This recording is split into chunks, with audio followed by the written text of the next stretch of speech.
It's two familiar faces. Guess what? We were supposed to be on the ballot in this segment. Renee, at the last minute, could not get away. She had some stuff going on at work that she had to attend to. So she had to put it off. But we're back next week with Renee. We had a really good show planned for her, too. But Ian and I wanted to do this part, too, and Renee's going to do it next time she's on with me. We're going to do predictions for 2026. We watched Mark Carney make predictions. I think was that yesterday's show where Mark Carney made predictions for, I think it was during the election cycle, what he said was going to happen. And it was yesterday, the day before, and everything he said didn't turn out. So we're going to see if we can be a little better than him in some of the predictions for 2026. And we'll talk about some of the stories that we've covered this morning too. Again, Jim Check with Ian Burns, part of the Really Big Show.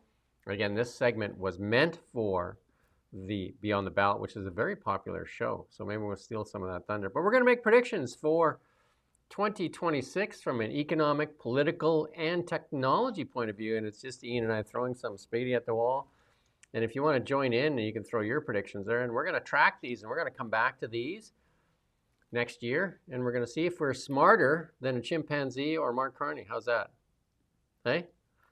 Smarter than a chimpanzee? We can kick it off. Carney. We can kick it off with the economic stuff.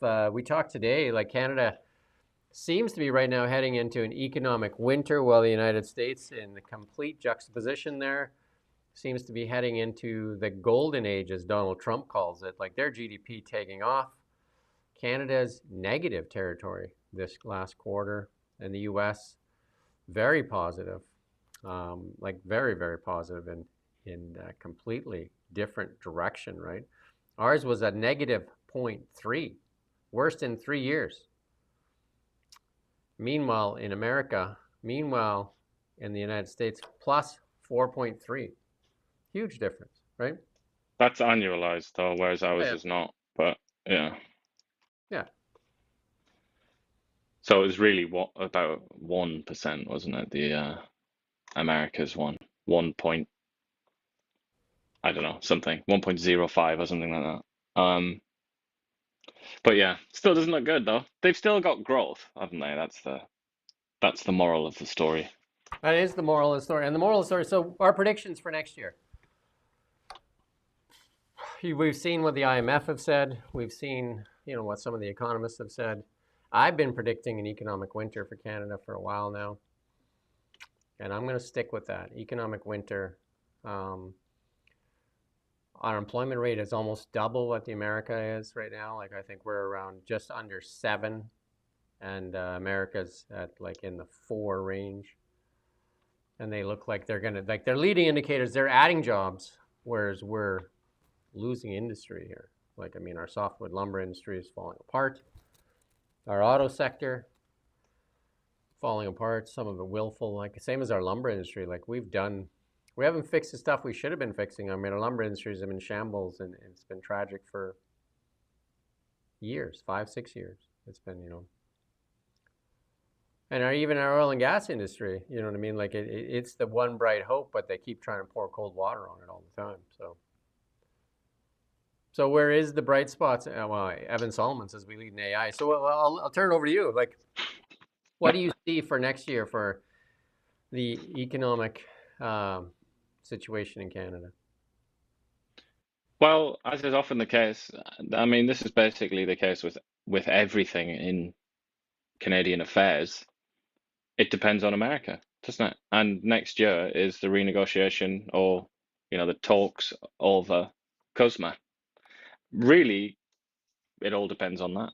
It all depends on whether we can get some kind of a deal before that, because it's in the summer where that chit chat occurs. Though they're already working on it now. Well, it all boils down to that. Obviously we're trying to sell things to Asia and Europe and whatnot, but let's make this simpler. With Canada, it boils down to the US. That's basically the key all the time. Let's make this simpler. We're going to ask some questions, and then we'll answer yes or no to them.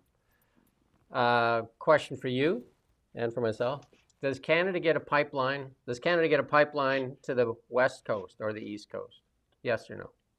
Next year.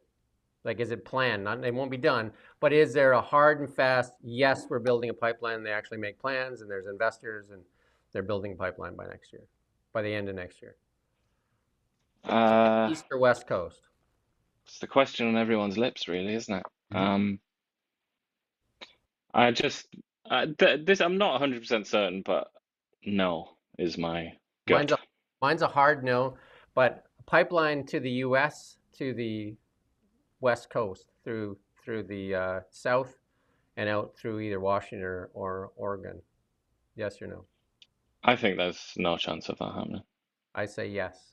There'll be a plan to put a pipeline, and the Keystone XL pipeline will be revived. I bet on I those two think pipelines. that is the most likely of all of them, Keystone XL. I Yeah. would put money in poly markets on both of those pipelines having a go ahead. I mean, they won't be done. None of these pipelines will be done, but I would believe that those will be the plans that will be like the future. I Yeah, don't think greenlit. greenlit.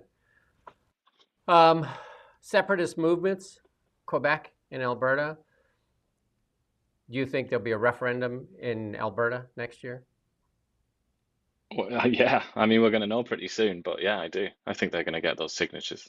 Yeah, Do you think and where do you they think the haven't they vote goes? haven't given a date, but previously a date was October 2026. That was f to actually hold the referendum, I agree with which you is that there'll also be a when there's referendum. an election in Quebec, Yeah, October 2026. yeah. I agree with that there will be a referendum. And where do you think the vote goes? That is, I have absolutely no idea. And I wouldn't be confident either way. I think that is like a proper old-fashioned nobody knows kind of situation. It Yeah. could go either way. And I'm going to agree with you there as well that I would say, and we're going to track all this, we'll put it on a nice little chart. I would say I don't know either. Like it's a 50-50 deal for sure, and it depends on the political winds. And I would say, depending on that pipeline, if they get a West Coast pipeline, it'll calm down a lot of fears. But if they have to go south, I think that's a big difference. It And I also think, depends on what we were just talking about. We're talking about this economic divergence between Canada and the United States. yeah, That's kind of going to be in the background yeah. of this referendum in Alberta. If America continues to fly ahead of Canada and Canada's stuck in economic quicksand, You can you put know, pretty that makes good point. makes the separation argument a bit more, it strengthens it a bit more, doesn't it? It makes it a little bit more tempting to just go and d and either do a deal with the United States as an independent Alberta or just join the United States. Did we just freeze? I'm still here, but yeah, I'm frozen. Oh, now we're back. Look at that. We're kind of like moving. Separatism will not be tolerated. No, are we still live or not live? Who knows what we're doing here? We're still live, apparently, but lagging. I guess they want us to be quiet. Okay. The mice that live in the stack. Uh, the second coming of climate religion is coming to. Mark Carney's going to drop that in the new year. He says he's going to bring it out, and we're starting to see that being front end loaded there with those two American companies that have moved to Alberta. One is called Carbon Capture, and the one that was yesterday there because they're getting 75 cents on the tax credit. If the pipeline goes to the south, I think there's a big pushback. I mean, there's already a pushback on pathways. I think there's a huge pushback on carbon capture. I don't think Scott Moe puts up with it. And if they don't need the pipeline to the, I think the only reason Danielle Smith is doing carbon capture is because she thinks she can get a pipeline to the west coast. And if she doesn't need it, like if she goes south, then she's probably going to say we're not interested in that either. That's my prediction. Yeah, from her perspective, her desire, her overall ambition, her aim is for the physical infrastructure to be built, the pipeline just to be built, put in place. Yeah. Whereas a lot of the ambitions and targets of the Liberals are kind of like mess around with the tax code and stuff like that and subsidize this and carbon credits here and there. It's kind of like that stuff can just disappear from one government to the next. That's gone. Whereas a pipeline never goes anywhere. I mean, unless you blow it up or something like that, it's always going to be there. So I guess that's her perspective is like, let's just get this pipeline built, and then maybe the politics will rearrange itself in a way that is a little bit more conducive to doing business kind of thing. Well, let's talk about the Quebec separatist movement because Quebec now making a lot of noise, and the polls are showing that the Quebec separatist provincial party will win the election, which would push with combine with Yves Blanchette, the Bloc Québécois to push for a separatist movement, and there was a lot of noise made today too um, about the appointment of this new ambassador and that he's anti-Quebec. And I will bring back Joseph Barbuto. He was good, yeah, for 2026 for that economic winter we talked about the last time I interviewed him. West Can seems to think that Renee is a woman. Sorry, Renee is British. Hmm. She Uh, is a woman, but she's not British. Anyway, um, we need to do a prediction of Quebec, don't we? yeah, They that's right. You got to stick with that. Yep, Quebec. PQ, they are on track, absolutely on track to win. I mean, at the minute, the last poll I looked at, Legault's party, the guy who's, the premier who's now in charge of Quebec, his party is predicted to get 0 seats. Somehow, it's succeeded in completely destroying his party. So it's going to be between the PQ and the Quebec Liberal Party. Quebec Liberal Party is in absolute disarray. Right, Their leader just resigned in disgrace and shame, and now it's sort of fishing around for a leader, talking about Melanie Jolie. That's how desperate they are. So I don't know. They don't look like hot stuff right now, do they? So I mean, it looks good for the PQ, and that's, as I just said, that's October next year. Same month, same year that the Alberta independence referendum could well be held. So I mean, October it could go down in history as like the October crisis or something like that. It could be like it could be a big moment in Canadian history. But they're not talking about a referendum right off the bat or anything like that. If they win, they're talking about like 2030. I think it was the last year I heard them um, speak of. But I don't know. They might just find it too irresistible, and they might just say, "Oh, bugger it then. Well, let's do especially one January 2027 or something." especially with what happens with Alberta if Alberta does something, and I think that's why Blanchette has been pushing Alberta to do something, right, so that they can use that as cover for doing what they want to do.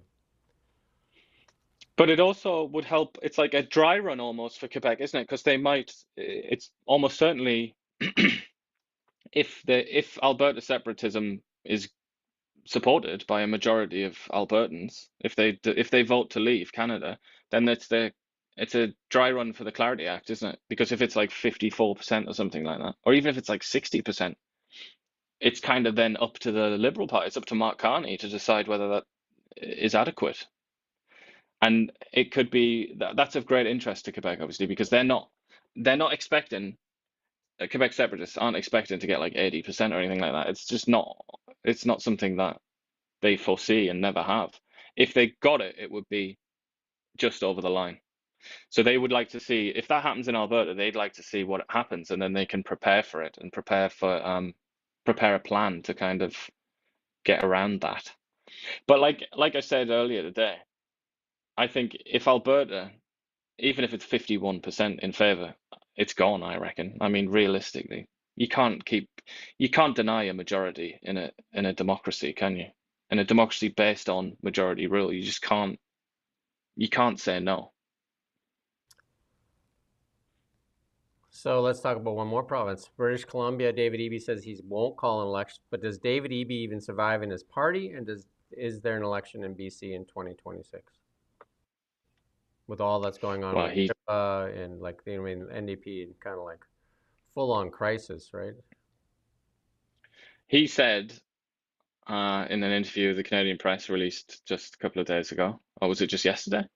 He said, "I don't want one. I'm not planning on one, but if I lose a vote in the Legislative Assembly, then I'm ready for one. We'll have one," kind of thing.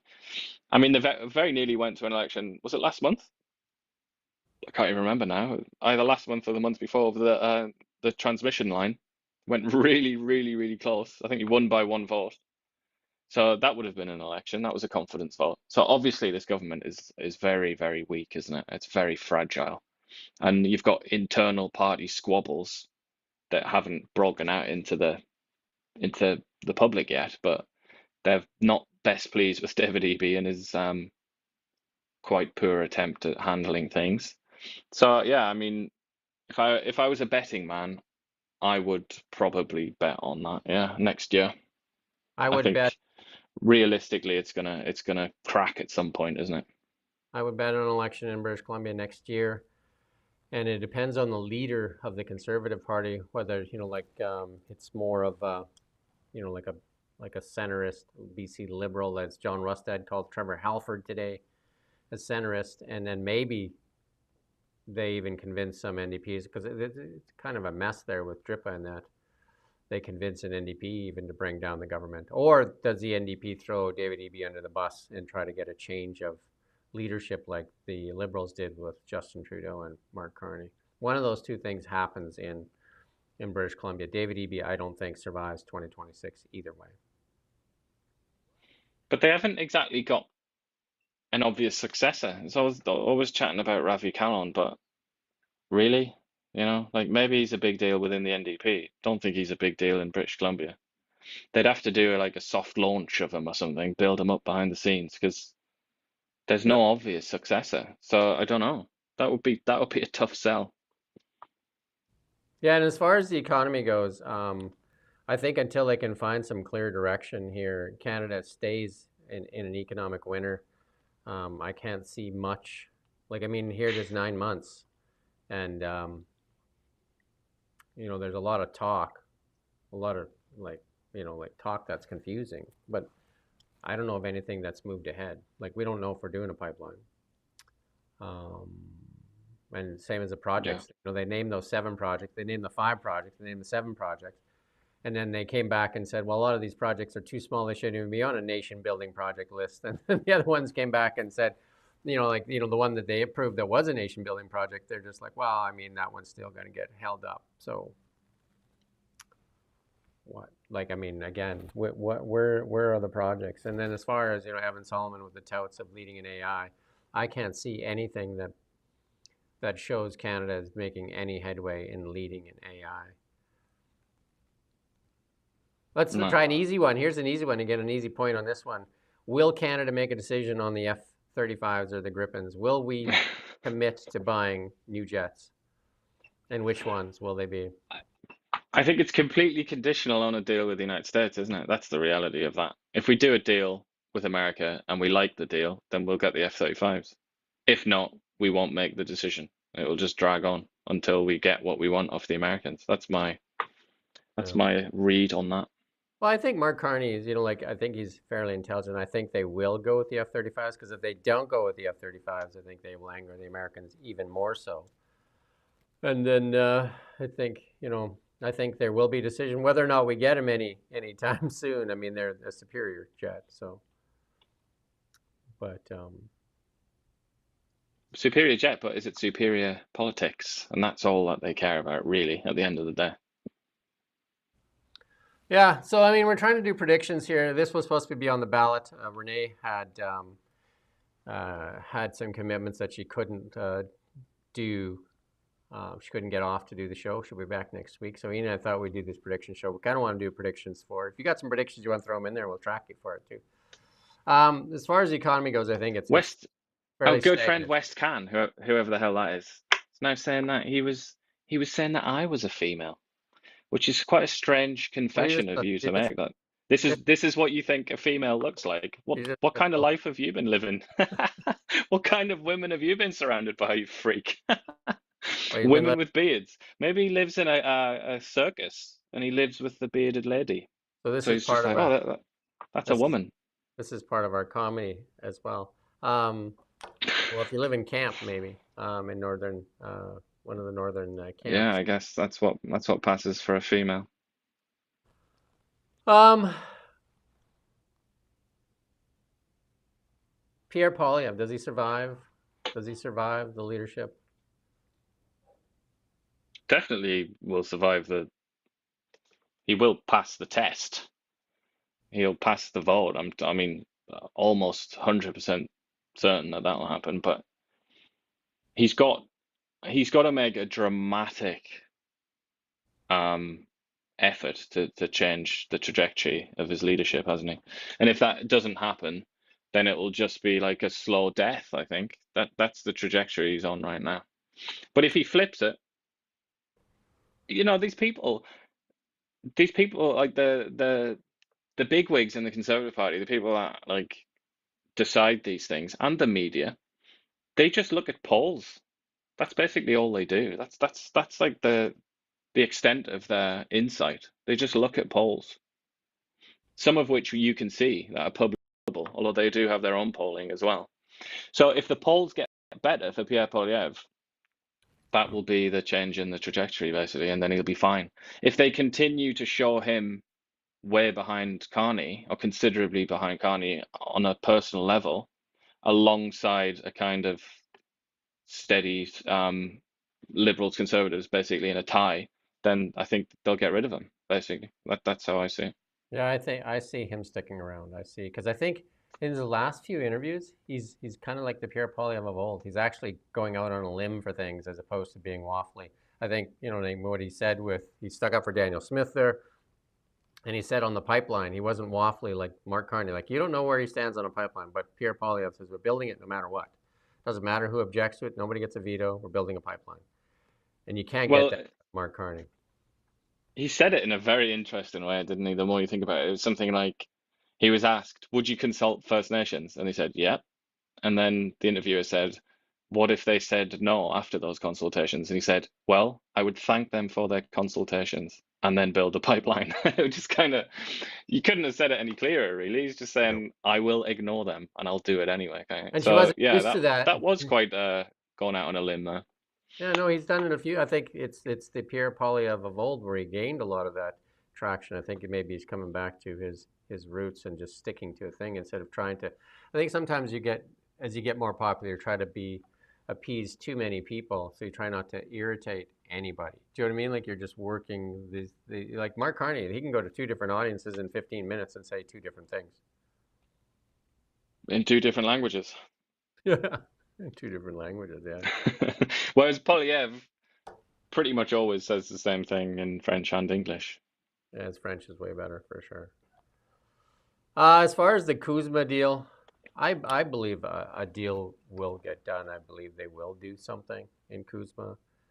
I believe the auto sector is likely been sacrificed at the altar for EV mandates. I mean that was enough for the automobile manufacturers to say we're done anyway. But maybe if I was dealing with that, I would say, can we build your EVs then? Can we have some EV plants because Trump doesn't care about them? I mean that would be a negotiation point. And But then then the most significant manufacturer of EVs is yeah, a personal despised enemy of the Liberal Party. So like, yeah. yeah. And then I think the supply management falls too. And I think supply management is they write a check to the supply management as a kind of like a cover deal, and they bury that one too, and they bury that under a bunch of um, stuff. Well, they would have to overturn a law because they passed an act in Parliament just to show how loyal they are to dairy farmers. They actually all unanimously voted in favour. The Conservatives, the Bloc, who Yeah, loved it more than we're any just we're other just party, Liberals, they all loved it. So they'd have to. I mean, obviously they could do something clever about it, couldn't they? With yeah. it, rather, where they sort of keep it in place, but they kind of kill it as far as the Americans are concerned. But that will be a real like bureaucratic head scratcher, that one.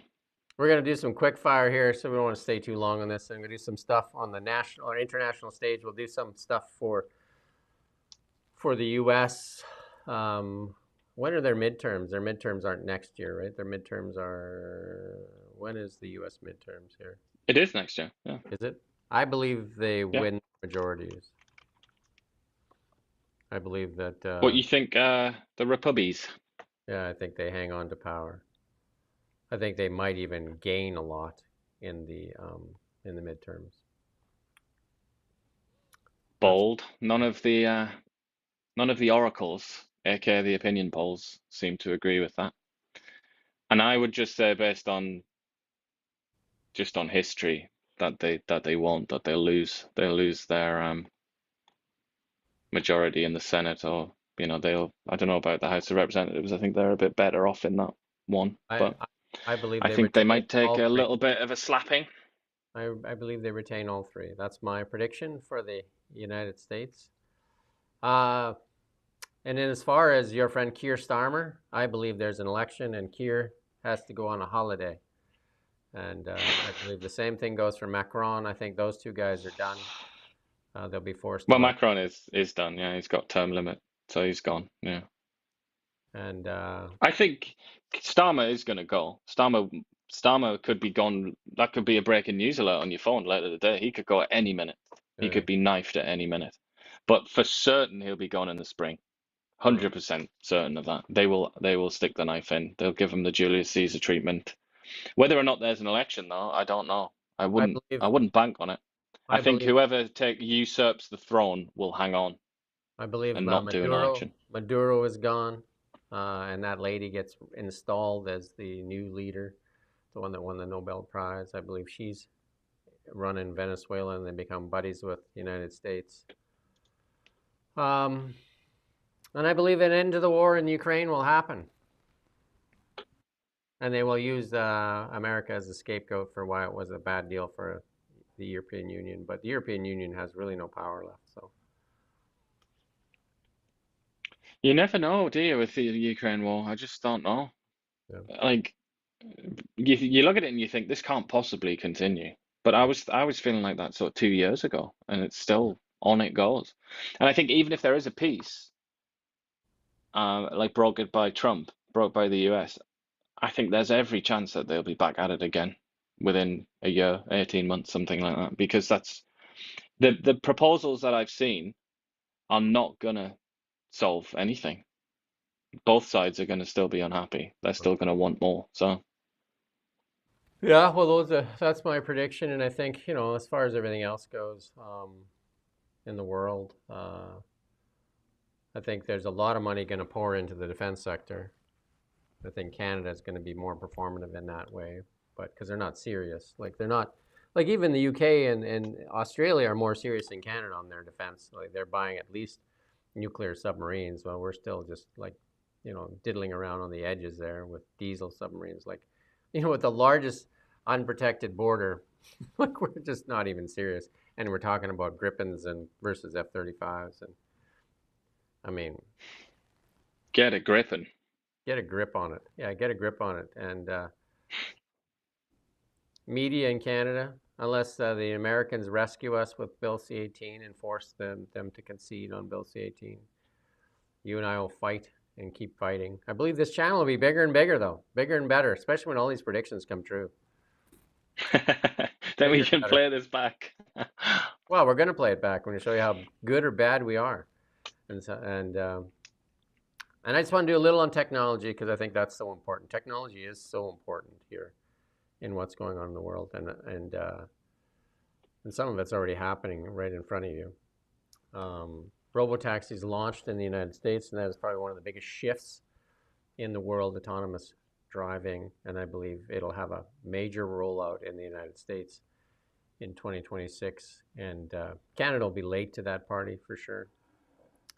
Um, but I think that's a major shift to see some, like those are actual robots on the road. AGI is a couple years out, I think. So, but there'll be some major job losses coming in 2026 in many of the white collar, especially at the lower end of the rung. And I'm talking accounting firms, law firms, banks. There'll be some major, major layoffs in those sectors in white collar jobs. There's on that note, just to interject briefly, there's a very good article in the Spectator magazine, the British magazine, and it's I think it's written by a barrister, like a very senior lawyer, and he talks about how he got Grok Heavy, which is like, I Yep. mean, you know what that is. It's Smart like version of Grok, yeah. yeah, a particularly powerful version of Grok, Elon Musk's one. He got that to write a legal document, and he said that it wrote it like in a way that very like only a tiny number of the most experienced and expensive barristers in England could have written that. And he said it wrote it better than him, and he's got Yeah. many years experience doing that kind of thing. So it was a very candid article, actually. It's really worth reading. Elon Musk retweeted it, I believe. He's quite interested in it as well. So it's obviously gone up to the top. But if you think about that, in England particularly, these barristers, King's Counsel, they're almost like an aristocracy. They are so rich and powerful and influential, and that they're such like important people, almost like demigods walking around with their robes and their little wigs and all the rest of it. And AI is gunning for them. It can do what they do Well, I mean, I'll give you better than them. I'll give So you yeah, I think you're totally right.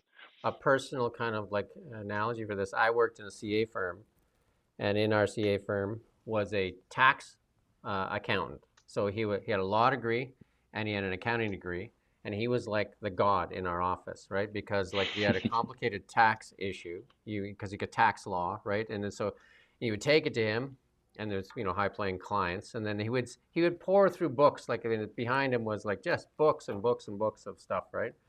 Pour through books. And at the time, we were just getting computers, and then he would like search databases for precedent and all that stuff. Then he would bill like 3-4 days on the file of like 40 hours at like a really high rate for that. I can tell you right Yeah. now, AI would solve that because it would comb through every case and precedent in seconds and spit you Yeah. out which like a leg to stand on that you could present. You know what I mean?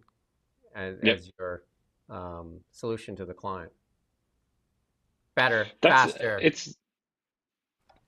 it's interesting, or it's important that you mention the books. Like anyone that's been in a lawyer's office, you see them that like they just have shelf after Yeah, shelf. It's like they're not for decoration. They are actual real tools of the yeah, job, aren't they? And yeah. and in many ways, that is kind of their job. It's like knowing which book to look at, knowing which chapter, and knowing how to interpret it. Obviously, AI, if all of that is digitized, AI can do that in a fraction of a second, can't it? So in that sense, yeah, like that aspect of the job, it's So, just going to be so if eliminated. you if Has to you be. have if you have kids right now, I would point them towards electrical engineering, electricians, even like all those electrical trades. Trades is the new future, like for everybody. You know what I mean? Like trades, like the hands-on stuff, the welders, the you know like all these data centers that are being built, they need electricians, they need welders, they need, you know what I mean? It's all about putting this stuff together. And mining is huge, right? Like, getting resources and energy is everything. And but white collar jobs, Although a lot I of those like. jobs, I've talked to a lot of y- CPAs. I'm a CPA. I've talked to a lot of them. They're just like, I'm glad I'm old because it's done. Like it's they recognize themselves, right? Like that it's like unless you know how to use AI, you'll probably have some value. But if you're just and banks are ruthless. They've been ruthless for how long have banks been ruthless? They will lay off have they ever staff. not been? Like even the Medici times, like when they were invented, really in Italian city-states, they were horrible then, weren't they? So. The banks are ruthless, and so yeah, the white collar jobs. I think in 2026, it will be a bloodbath for white collar jobs, an absolute chaos for that kind of stuff. Um, But I would say I don't really think that blue collar jobs are safe forever. Like a no, lot of people are saying that, like become a welder or something like that. Like in the maybe the next 10 years or so, but you have to assume that humanoid robots, if they're going to continue to advance, that they're going to be able to do things like welding, aren't they? And then it's even going to come for blue collar jobs. but a nation, and then this is what I'll leave it on technology because I don't want to belabor this. I don't want to stay on too long either. A nation needs like a vision and a goal.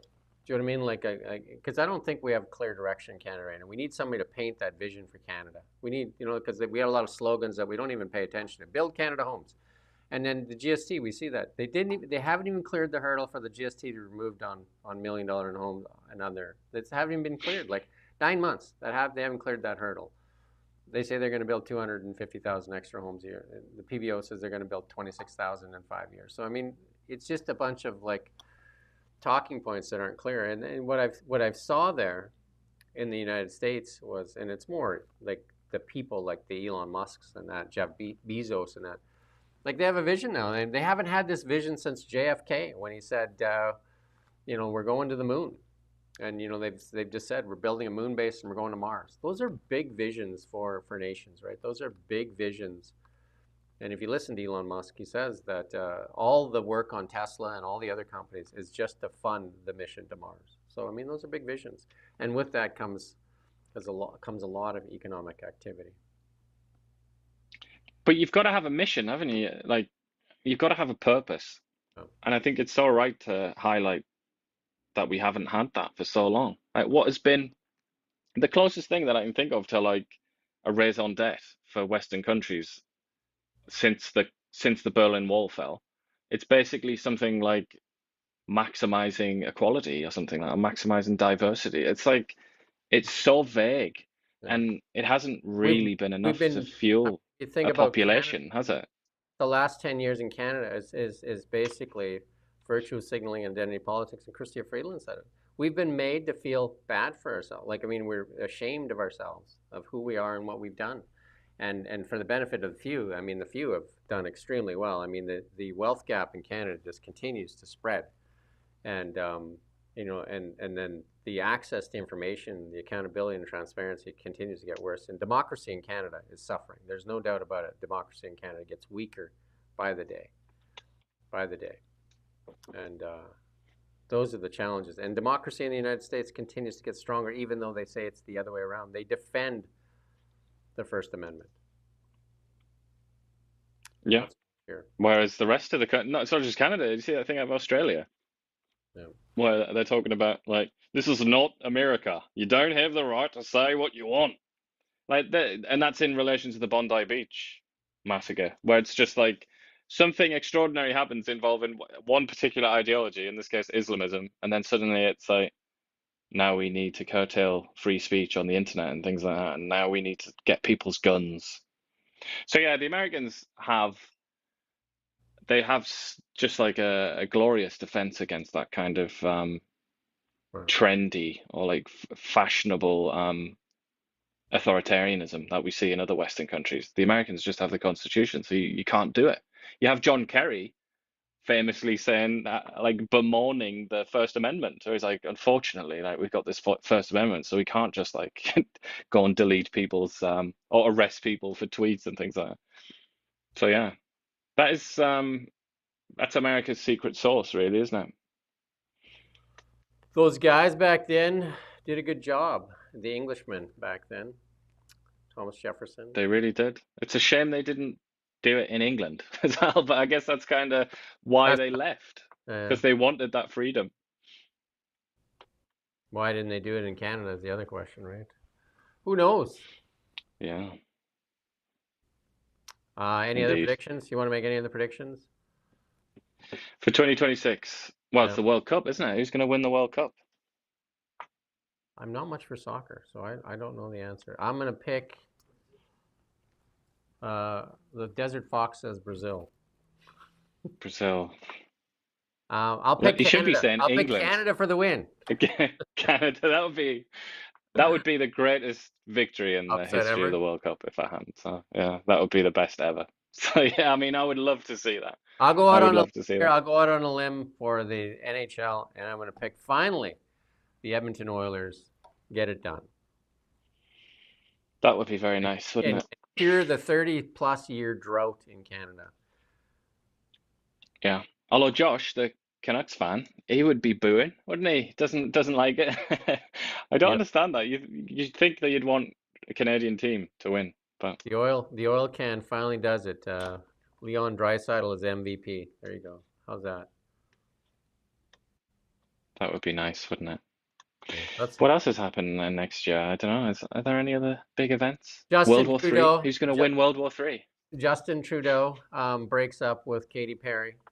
Yeah, that's it. You can bank on that. Yeah, or vice versa, more like yeah, she'll break up with him. She'll break up with him. He'll cry, and then maybe Taylor Swift and him will get together. I don't know. Could he graduate to that? I don't know if he's in that list. No. Don't think so. Who would he end? That's the prediction. Who's his next girlfriend going to be? That Melanie would be Jolie. the I best. think that might be a Melanie reacquaintance. Jolie. Maybe Yeah, they run off maybe. together and they run Quebec. If it separates. How's that? Yeah, they've for the first time you have You could have a double premiere, And I'll make two people, man and one wife. more prediction after this might be the year after Quebec separates. Stephen Guilbeault is once again arrested in his red jumper scaling the CN Tower. But what's he demanding this time? He's demanding Quebec rejoin Canada again. Well, Stephen Guilbeault marries Greta Thunberg. Yeah, she's of age now, isn't she? Just about. I mean, physically she's of age, mentally not so sure. Anita Anand is there at the wedding as the maid of honor, clapping like a seal. Yeah. And we're being silly. Best man speech from Champagne, obviously, to lift the room. The best speech. Go ahead. Let's hear a bit of the speech from Francois Philippe We are Champagne. talking about the best marriage of 2027. We've Yeah. stolen so much money. We've stolen so much money. We can have a big party. Yeah. But I don't know. I mean, it's going to be, I would say this though, to be serious, it's going to be yet another insane year, isn't it? It's going to, like, we live in very interesting times. Almost anything could happen. China could go for Taiwan next year. You know, I know people say that every year, but it really could. Fusion, the breakthrough could come next year for all we bloody know. It could be, you know, like we're on the cusp of all kinds of pretty crazy things. I mean, to bring it down a bit, very depressingly down, like there could be a nuclear war next year as well. Like we very much live in that kind of time. Yeah. India, Pakistan, that could really go. That could erupt, and it could be a nuclear war. God knows what the world would look like then, because that would affect us too. You might think that's a regional war, but that would potentially knock down our temperature a few degrees and screw our crops, and we could have a famine. Like we live in absolutely insane times. So talking about predictions, almost anything's on the table, really. I also predict this show will 10x by the end of 2026, and it will be one of the top news commentary shows on the internet for Canada, because we bring it all together: knowledge, humor, sarcasm, and free from liberal corruption. You know what? If they gave us 1.55 billion, I'm sure we would be corrupted as well. Yeah, come on, you can corrupt us. Send the 1.55 billion and just test us. Gold, yeah, 6,000. I agree with you there. Gold, 6,000.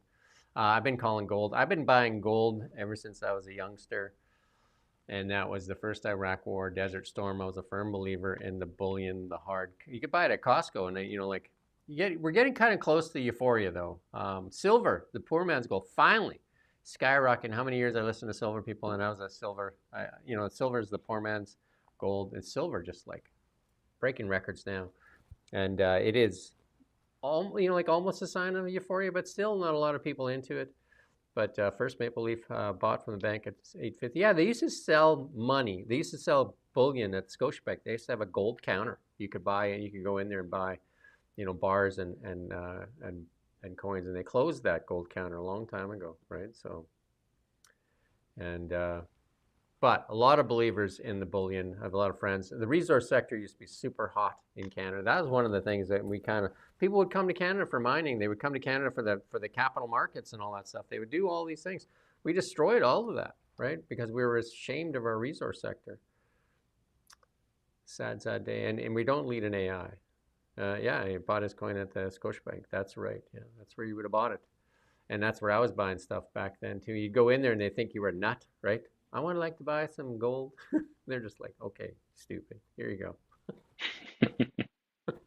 And what did it sell for then when you first started? $200 US, I think was when I bought my first stuff, and then it kept going up, right? And then, obviously, in the last little while, it's like more parabolic. And Yeah. same for silver. Silver was like the trickster of the bunch, right? Silver went up. The Hunt brothers ran it up once, and then silver kind of dwindled. And you could have bought all the silver you wanted for like $7, like not too long ago. All you wanted. And the funny thing is, the Canadian Mint was even selling silver coins for $20, right? Like you actually face value. You could buy those. We bought quite a few. You could buy a $20 silver coin. It wasn't a full ounce though, but I've It's given away a become like a few. bit of a meme among younger people, hasn't it? Like I know Reddit had a really popular forum. It was devoted just to silver, and it's become like an obsession for a lot of people. So I'm quite surprised that it's taken so Here, long, to here's explode. a piece of advice that I would like to share with people is open a Wealth Simple account, especially if you have young kids and like teach them financial literacy. Open Wealth Simple because in there you can trade stocks at fractional shares, and then it's zero cost, and you can buy 10 instead of buying a Tim Hortons coffee, you can buy a fractional share of whatever you want, Apple, Microsoft, Tesla, doesn't matter. Um, and SpaceX next year. SpaceX next year. And then even if the stock goes down by half, you're still further ahead. You didn't put all that sugary drink into your body, which is you're up. And then two, the stock is still half. But like the best part is like, even some of the traditional banks in Canada, they charge you like even like the low fees, $7 in, $7 out. And if you buy $10 worth of stock, the stock almost has to triple just to break even. So Wealth Simple, fractional shares, plus you can buy Bitcoin, plus you can buy gold now through Wealth Simple. So it's like the great app, the one app for Canadians that is really good. And silver ends the Fed meme. Yeah, I don't know about that, but silver also really good to carry one of those coins around with you if you ever near any vampires and werewolves. You can just press it on them and see if it sizzles. Or if you need to bribe a pirate in the Caribbean, get your Yeah. silver out. Yeah, if you're doing that bite thing, don't do it on silver. You can do it on the gold, but like you'll break a couple of teeth on the silver. I did that once with a piece of gold, very stupidly. I mean, it was like decorative, and it obviously just went right in. Bit of a mistake. But they Yeah, do it in the movies, don't they? So you have to do it. You got to try. you gotta try. And they used to call it hack gold too, and that was from the Vikings. So they would just use their sword and hack off a piece when they were paying for stuff, right? You'd have a Yeah, bar and you would just hack off a chunk for to pay for whatever you're buying. that was your credit card of the day. And the Romans were just kind of like the liberals of today. They started filling the gold coins with wood and other things, copper and that. And they just put the gold plating on the outside. They were the tricksters. Anyway, that's about enough, eh? That was pretty good. Bit of light-hearted, festive banter, Yeah, prognostication. we promised to be funnier in 2026 too. More hilarious. Yeah, We're trying to get more interviews too. We're getting lots of good interviews. We got lots, and we're going to push harder on these interviews. And like I said, we have Chris Barber tomorrow. That should be an interesting interview. Chris Barber, you got Big Red back. That was the flag. That was the flag for the Freedom Convoy, Big Red. That's why they wanted that, right? They wanted to crush that flag. You know what I mean? yeah, symbolism. Yeah.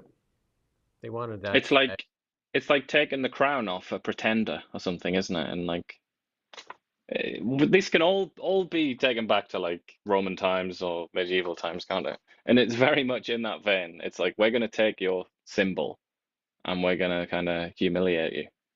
And like I said, Bill Gates and Greta Thunberg were the flag bearers for climate religion. And that's all but fallen apart. In the United States, I mean, whether you like it or not, the United States ended climate religion.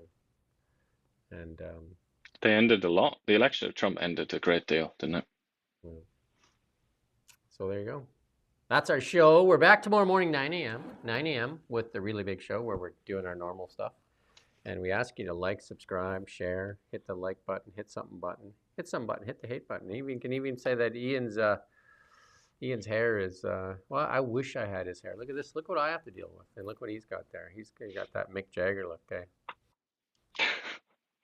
Anyway, Apparently, I look like a bearded lady, though, very according to few this have guy. bought into the bread and circus. Yeah, there you go. Carney also. You know what? I said that Carney, the third time, like I said, he was the curse for the Oilers. He was the curse for the what was it? The Blue Jays? girls. No, the girls. Yeah, the Blue Jays, and then the curse for the girls in England. There, they played. What was it? Yeah, yeah. Soccer? Was it soccer or was it Rugger. rugby? Rugby. And then I said, then he went to the CFL, and I said, hey, this is the first time a Canadian team won with Mark Carney there, because they has no choice, because one of them is going to win. because he tripled He's the the curse for Cosma as well, isn't he? And Trump, he's cursed for the economic deals. Got us down to 30, up to 35% from 25. Can you imagine what we could do with that interview that Rosemary Barton was provided? We could get some answers to questions that Canadians have. Rosemary Barton, $1.55 billion. That's what we get. Maybe it's just not enough money because Pascal St. Onge wanted to double their budget. Maybe if they had, $3 billion, they could do a better job. And then CTV, which is also not perfect, let's say. It's Vasi Kapelos is better than Rosemary Barton. I think most people would probably agree with that. 100%. But still not exactly setting the world on fire. But No. Carney just said no to her. Like she asked, and they just said, "Nah, I'm just gonna do Rosemary Barton." So it's kind of like you don't even get the kind of like slightly less easy option. You just get full easy. Rosemary Barton she was the flag bearer for the Freedom Convoy the other way, where she right away, as soon as they started that and they were raising that money, Russia. She might be in the comments lots of times because we get a lot of Russia. Russian MAGA. Russia, MAGA Maple. Anyway, She has been vulnerable to that conspiracy, unfortunately, and quite the history of promulgating misinformation. She is good at it, for sure. She's practiced, let's say. She's practiced at it. That's it. Who cares, right? How many times will we hear, who cares, next year? Who cares? The thing is with Carney, every time he does a new one, a gaffe, it gets killed because then the media people are just like, no, don't ever do that again. So it'll be something that you can't predict. It'll be a new indication of his arrogance, I think. Yeah. Diana Fox Carney starts hanging out with Jill Biden. That's my prediction. Anyway, that's it. We'll see you tomorrow morning at 9 a.m. And that'll be Ian and I's last show for the year, but we'll be doing, Andrea will fill in for the Monday, Tuesday, no show Wednesday, show Thursday, Friday, and then Ian's back, I think January 5, right? Is that right? January 5? I think that's right, yeah. Yeah, January 5 we'll be back. The really big show will kick off the season. And if you want to help us with that $1.55 billion, we would appreciate it. Maybe just phone CBC and say, you're not using all that money, are you? Thank you. We'll take 1.45 billion if that's all they can offer. I mean, we're not picky. We'll even take the billion off and change it to $1 million. We could do more with that than they're doing with the billion. Anyway. Till tomorrow morning. Thank you for watching Now Media.